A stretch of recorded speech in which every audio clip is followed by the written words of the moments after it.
Yes, ready, start. It gives me pleasure to welcome you to this first joint session of the 7th Parliament. I extend my felicitations to the members of the new Lok Sabha. The 6th Lok Sabha was elected in March this year as such, but it could not last its full term and had to be dissolved less than halfway through after its dissolution. The governance of the country had to be carried on for some months without a Lok Sabha. Happily, the uncertainty of these last few months has been resolved.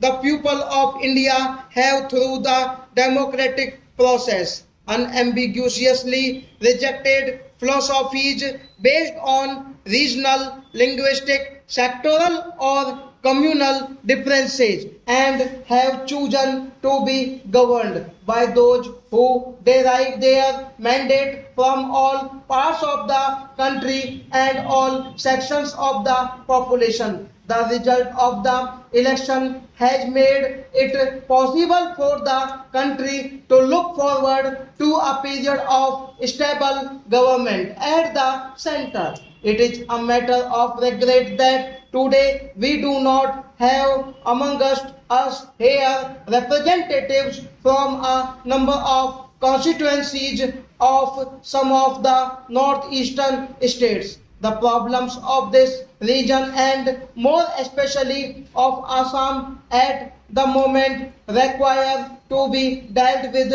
urgently and in a spirit of understanding and mutual accommodation on all sides. The government will spare no speedy solutions to these problems and to put an end to violence. Government appeals to all sections of the people to help in creating conditions conducive to this. Anti-national forces have become active on our borders, posing a fresh threat to our security. Communal and other divisive forces have also reared their ugly heads in different parts of the country, causing serious prejudice to our ideals of national integration and national unity. The confidence of linguistic and other minorities, Harijans and weaker sections of society has been seriously eroded. Increase in crime and inadequacy of measures to detect and prevent crime have created a sense of insecurity in the minds of law-abiding people. Disrespect for law and widespread indiscipline have slowed down the wheels of productive endeavor.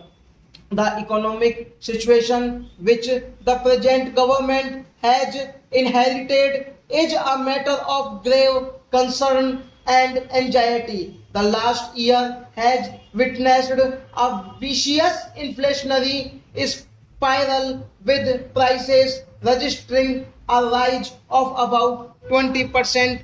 There has been a severe setback in agricultural production while industrial production has remained stagnant. The massive and broad-based confidence reposed by the people in the new government reflects a keen desire that the deterioration in the law and order sector as well as in the economy should be halted and reversed. The government would like to assure the people that this is indeed what it purposes to do with determination and speed. The government will do its utmost to put down lawlessness and restore confidence among all people, especially those belonging to the weaker sections.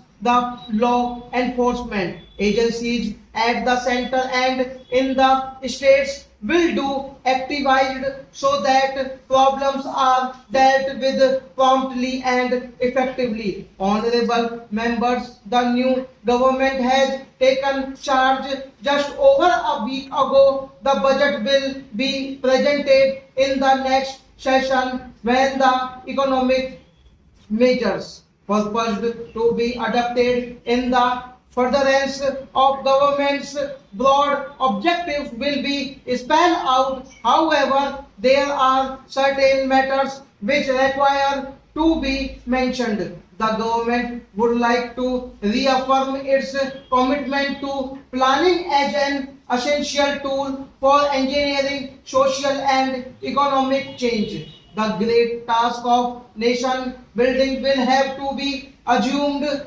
with redoubled vigor so that coming generation can hope for a fuller and better life.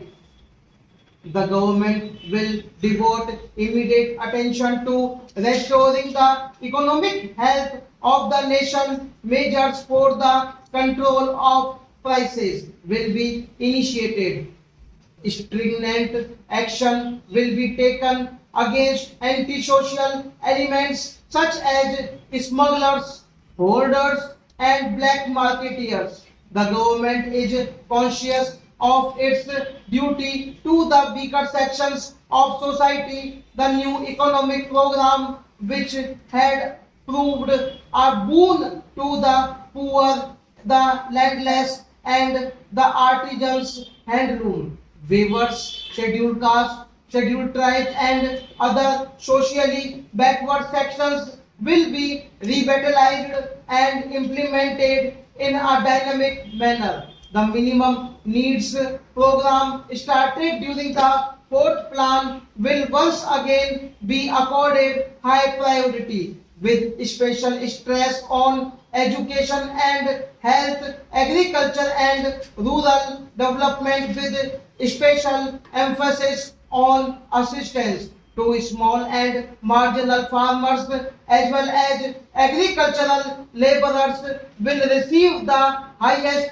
priority in the government's strategy. Immediate attention will be given to alleviate the distress caused by the widespread drought. All assistance will be extended to the farmers to achieve minimum production by ensuring proper and timely supply for inputs like fertilizers, credit, water, electricity, diesel, kerosene, etc. For this, the cooperation of the state governments will be secured in full measure. It will be the government's endeavor to ensure proper remunerative prices to the farmers for his produce while providing for sustained growth of agriculture. The government will devote greater attention to the production of commodities such as oil seeds to eliminate our dependence on them stock.